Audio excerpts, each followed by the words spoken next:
Sur quoi faut-il se pencher lorsque l'on veut se lancer en élevage cunicole? Dès le départ, si le but c'est d'aller vers une rentabilité, forcément, il y aura des cases à cocher, des réflexions à mener et des étapes à ne surtout pas brûler. Salut, je m'appelle Josio et sur cette chaîne, je partage avec toi mes expériences, mes connaissances et si cela t'intéresse, n'hésite surtout pas à t'abonner. Déjà, c'est quoi ces trucs qu'il faut connaître? Petit rappel pour ceux qui ne sont pas familiers avec ce genre de vocabulaire, la cuniculture, l'élevage cunicole, ce n'est rien d'autre que l'élevage des lapins. Et pour tout business qui se veut professionnel, avant même que le projet ne prenne corps, il y a des questions à se poser. Je veux me lancer en élevage cunicole, mais pourquoi? Peut-être dans le but d'augmenter mes revenus parallèlement à un boulot, peut-être pour l'objectif d'en faire une pleine activité ou encore juste pas passion, pas désir de posséder quelques animaux chez soi. Ça reste des questions toutes simples, mais se les poser et y répondre permet de vraiment spécifier ce que l'on recherche.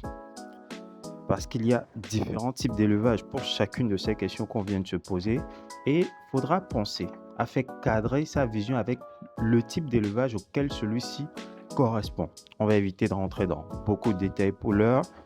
On va choisir ce qui intéresse beaucoup de gens, c'est gagner de l'argent.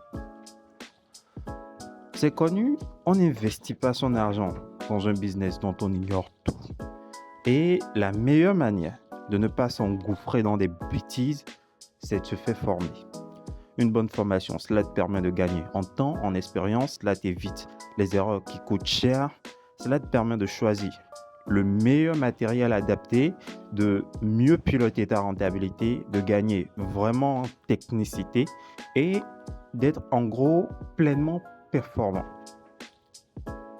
C'est vraiment contre-productif de vouloir lancer un business aujourd'hui en 2025 où les choses vont très vite et de se laisser à la merci des expériences qui vont te prendre peut-être 1 an, 2 ans, 3 ans avant que tu ne te retrouves réellement. Donc, sache faire tes choix.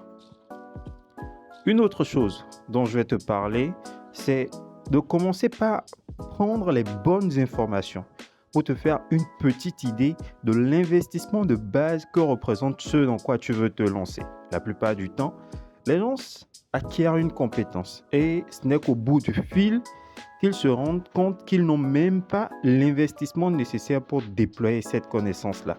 Et c'est vraiment dommage. Ce que je te propose à ce niveau, c'est de te fixer un objectif bien clair. Au départ, il y a une question récurrente qui revient souvent. Avec combien de sujets faut-il que je démarre? La réponse à cette question est un peu plus complexe et englobe plusieurs choses, y compris ce que toi tu veux déposer sur la table comme investissement. Je te suggère de te poser plutôt cette question. C'est quoi la rentabilité que moi je vise à court ou à moyen terme, là tout de suite?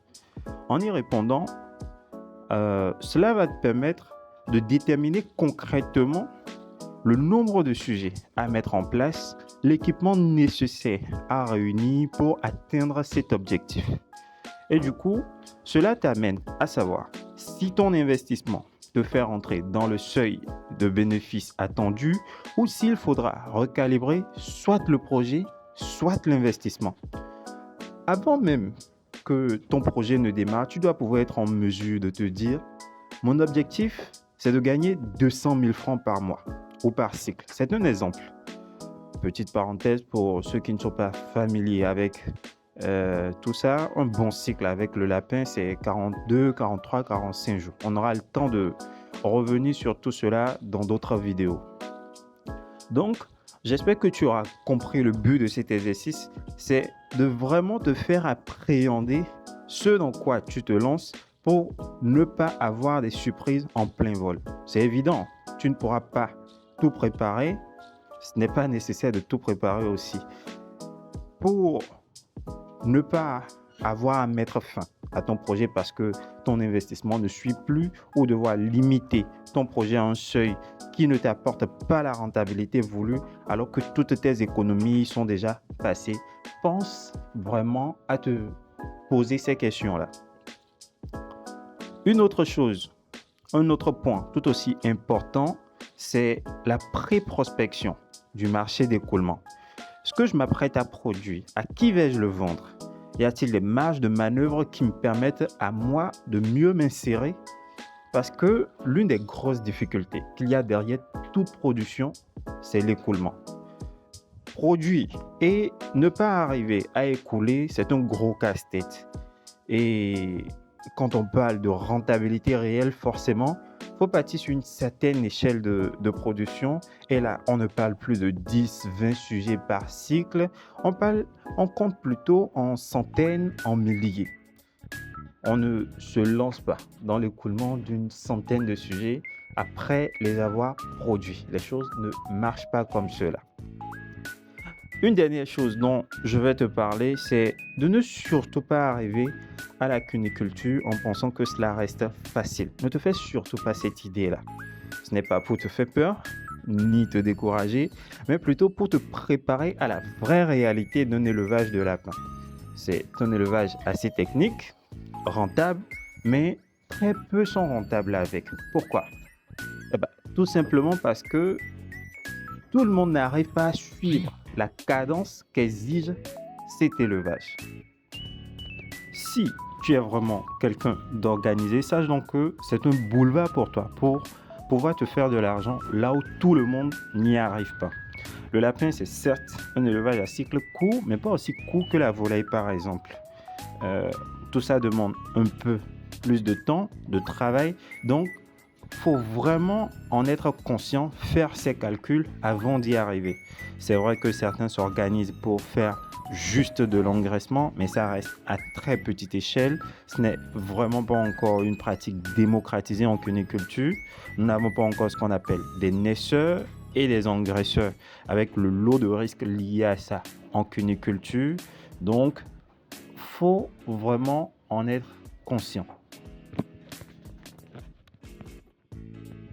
Revenons un peu à la volaille pour toujours mieux présenter la chose, qui tout comme le lapin est un élevage à cycle court, seulement qu'ici nous nous retrouvons avec des oiseaux, donc des sujets qui pondent, dont la gestion est un peu plus simplifiée et qui pendant des années ont reçu une certaine attention où on est arrivé à spécifier chaque chose. On se retrouve avec des sujets spécifiquement préparés pour la ponte, des sujets spécifiquement préparés pour la chair.